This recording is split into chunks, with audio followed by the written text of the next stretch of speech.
But Donald Trump, if you are the one God will use to answer our prayer, come quick, and come swift, and come strong. Since our church, our general overseers and church leaders are muted, so God has to send a help. I believe Donald Trump is God sent. Whatever you like to say. Many of us don't even know anything. You know, I have been into politics. You know, I was a deputy speaker of the state. You know, I have been into my understanding is different from all other pastors' understanding. What I saw in politics, you can't see from the pulpit. God gave me the understanding of how Nigerian nation works. Nigeria is one country but different nation. Anybody that says Nigeria is a nation missed it. Nigeria is not a nation. It's a country, all right. We can live together, but on an agreeable term. Oh, don't let me go there. The most pitiable tribe is the Igbo nation. Igbo nation is to be mostly pitied. I am not a fan of Nnamdi Kanu, but he has reason to become the leader of his people. Let Biafra be. Let them live their life. Let Yoruba live their life. Let Hausa live their life. Let Fulani live their life. Let's come on the top and just have a union. But to subject all of that tribe under one tribe, no. Somebody say no. Say, Donald Trump, come. Say, save us. We are almost being driven to extinction. Christians are an endangered species in Nigeria. The plan is on. They are everywhere. All this kidnapping, all this banditry, you think their powers are behind it. I don't know how the president will do it. I know he's a very courageous man. I know our president Bola Tinubu is a very courageous man. He's an experienced politician. But I don't know how he will confront this. Because the power behind this genocide, the power behind this banditry, the power behind Boko Haram, the power behind kidnapping, those of us in Lagos and South, we don't know what's going on. Not where it's a totally different country. It's an Islamic republic. There is no, in all the 12 key Sharia states in the north, there is no church that can be given CFO to build. It's a haram. You can't. Is that one country? No, go and find out. Go and carry out all research. You can never. Church to them is an anathema. Anyway, I'm not going that direction. The Lord will give him grace. What we don't want is war. And Donald Trump is not saying he's coming to wage war against Nigeria. He didn't say that. He didn't say he wants to come and take Tinubu out.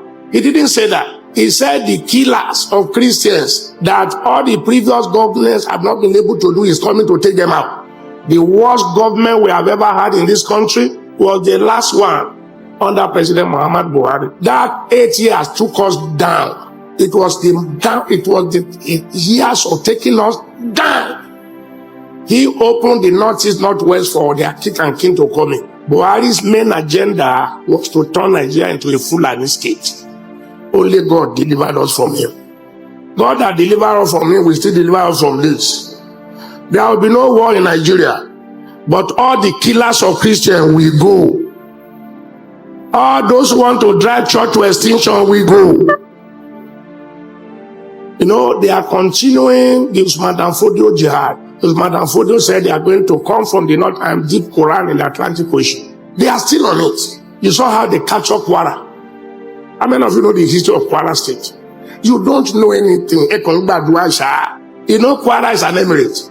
And you saw the evil happening in Kwara original. You see the atrocity, the killings. How many people from Kwaras are here? Kwaras. You see the killings going on in your state. You see the killing every day. And after Ilorin, what do you have? Ogbomoso. After Ogbomoso, Ibadan. After Ibadan, Lagos, they are coming. They are coming. But the Lord is stopping them. Donald Trump, come fast. So those of you that have a wrong mindset, I am having your mindset. That Mordecai said to Esther, if you fail to rise up to save the Jews, help will come from another place. Help is coming from another place. I don't care what you say about Donald Trump. I don't like him, but this one is doing. I like it. Of the time he was sleeping, I asked him what he had for us up north, because we have extremely serious security problems. He told me that he didn't have anything. I said, sir, you mean that you want to be president and you don't even have a blueprint? He said he doesn't have a blueprint. He doesn't have a blueprint according to him, because if I have a blueprint, I'm quoting him now, then I might be killed, and because I'll be stepping on too many toes. I said, sir, in that position, that you are looking for, you don't think of death. You don't think of assassination. Anyway, that is gone. But I've been vindicated yesterday. You are a pastor or any man of God and you have nothing reasonable to say to all that is happening in Nigeria. Just shut up. Just shut it. Just shut up. After all, that is what most of you do. You don't say anything. Thousands will be killed. Hundreds have been killed. As far as your offering and tithes keep getting intact and all those things, it doesn't concern you. Just shut up. Stop embarrassing people. Stop embarrassing the genuine men of God in this nation. Stop embarrassing them. Just shut up. People are being killed. Lives are being destroyed daily. Not one of you. You don't speak anything. You don't say a thing. You don't say a thing. You don't even bother. And when people that are genuinely speaking for the cause of the people are speaking, and you come outside, you begin to bring propaganda. Just shut up. Many of you are bigoted. Go and check. Many of you are bigoted. Bigotry has eaten you up. And the most annoying part is the fact that you come and be saying, God spoke to me. God spoke to me. God spoke to you that President Trump want to come and save Nigeria because you want to collect the resources in Nigeria. He wants to collect your mineral, your gold, and your oil. That's what God told you. Right? You are a dishonest person. Why have we come to this level? In the scriptures, if you go through the Bible, the men of God, the prophet of God, were known to speak against injustice, to speak against wickedness, but not in these days. Just shut up. You don't have anything reasonable to say. Shut it. What nonsense? What are we doing to ourselves in this nation? When God will save it, how many of you don't know how many years people have been praying? All the killings, the genocide. You come out as a man of God to say there is no genocide in this nation against Christian faith. You are a wicked soul. You are a wicked entity. To come out and say there is no genocide, you say let's keep genocide aside, forget about the issue of genocide. You are a wicked soul. Just shut up. Many of you have no idea. I have lived in the north. I'm still in the north, serving in the north, leading God's people here in the north. Many of you have no idea whatsoever. You are in the south there, enjoying your AC churches and all that. That's fine. But if you don't have any reasonable contribution to make, just shut up. For 40 years that I have been a Christian, there have been killings in southern Kaduna, killings on the plateau. There have been riots. Sometimes, I think it was in France, an image of Prophet Muhammad was defaced. Who remembers that? And as a result of that, there were killings of Christians in Nigeria. And so it's nothing new. It doesn't amount to genocide. The way the West are talking about it, it's as if a Christian steps on the street, his head will be blown off. And I'm trying to understand this sudden love for Christians. Is it because we now have one of the largest refineries in the world and no longer have to ship raw materials abroad and bring the finished products? Or is it because of the 21st century minerals that we now have in our earth that are used to generate nuclear power for electric vehicles? Are those the reasons that our friends are threatening to invade our country to defend and protect Nigerian Christians? Selah. I'm speaking as the pastor who buried the almost 2,000 people in 2000 in Kaduna. Quote me, my name is Reverend Hayab. I'm speaking as the pastor who also did the mass burial of the over 300 people of the Miss World Beauty pageant on the 23rd of November 2002. I'm also the pastor who came out publicly to denounce the Danish cartoon in 2006, but it later leads to the death of Christians in Maiduguri and death of Christians in Bauchi. So I have been around and I think I know this story. Listening, we are coining it into the politics of America as if we are not in Nigeria. And someone is saying that athletic was used.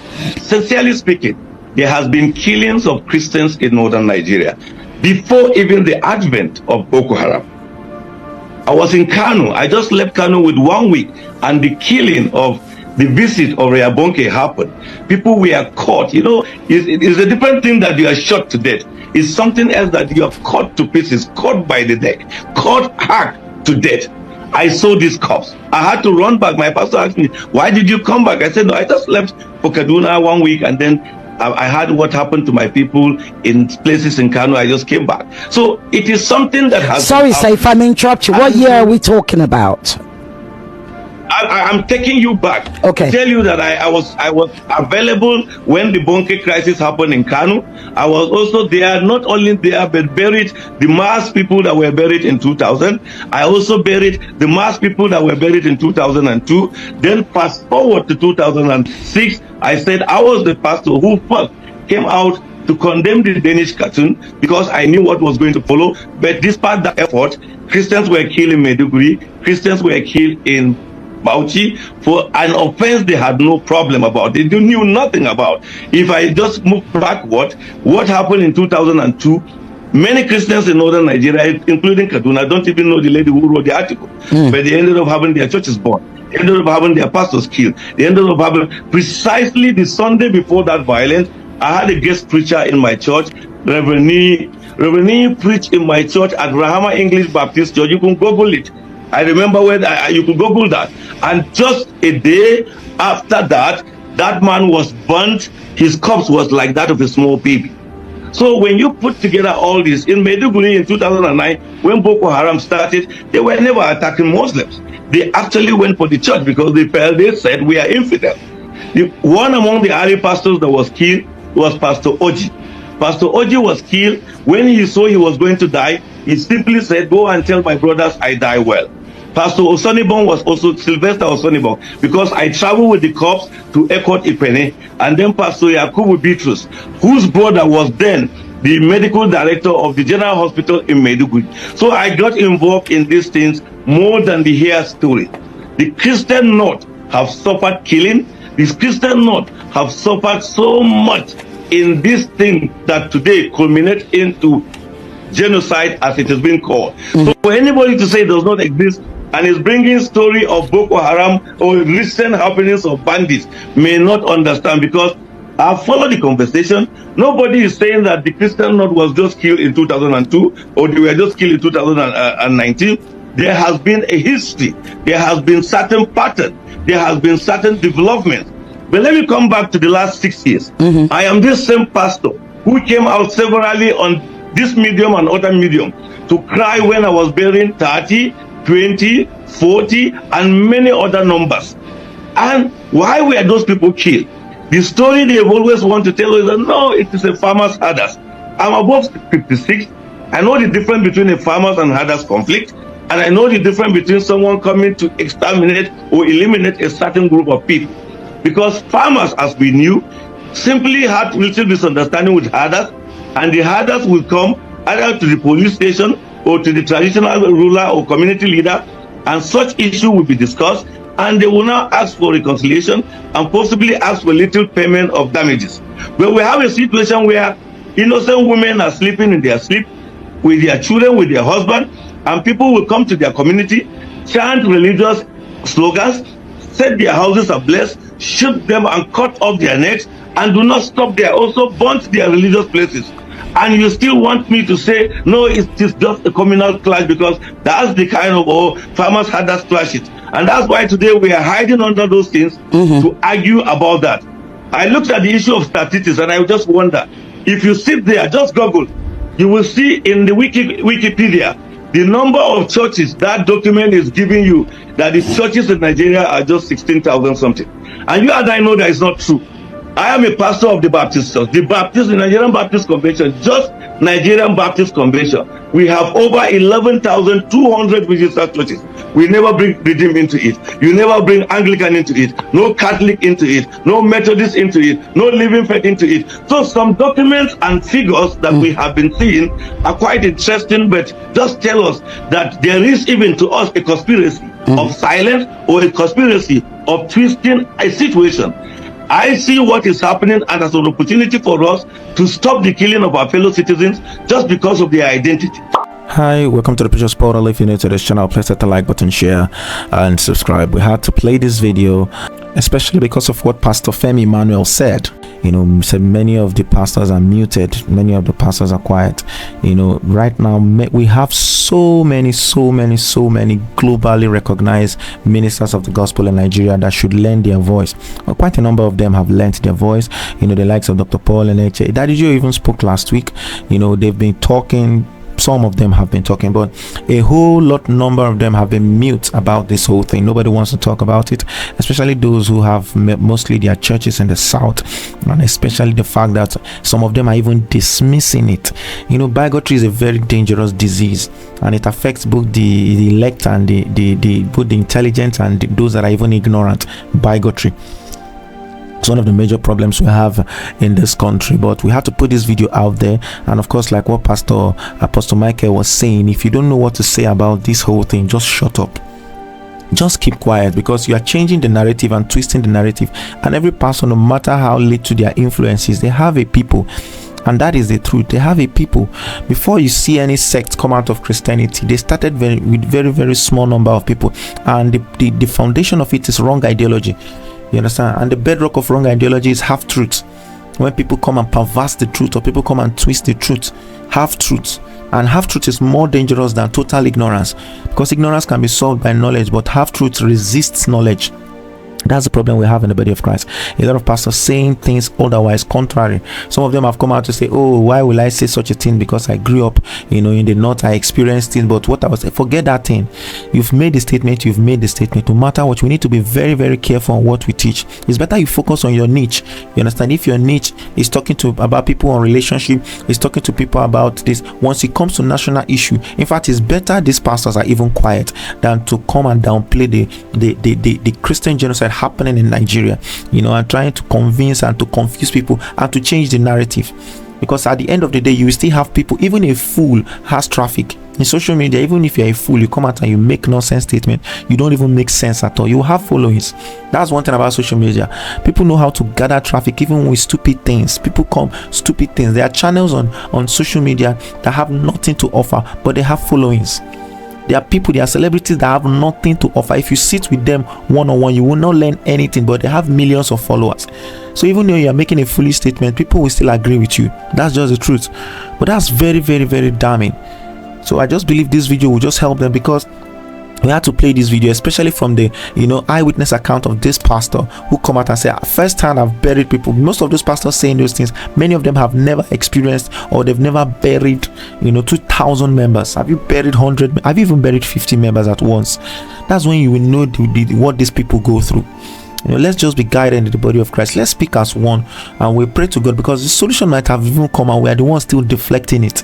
Do you understand? If the president's hands are tied in order to solve this problem, let somebody from the external wing come, and nobody's coming to come and take any useless resources. What are we using the resources to do in the first place? It's very sad to hear people say that, especially Christians, saying that they are coming for your resources. What useless resources? Do we generate more crude than the United States of America, or what do we generate more than them? Do you understand? So please, let's just calm down. This country, it's all good. This is Preacher Spotter. Let's know what you think in the comment section. If you're new to this channel, please hit the like button, share and subscribe.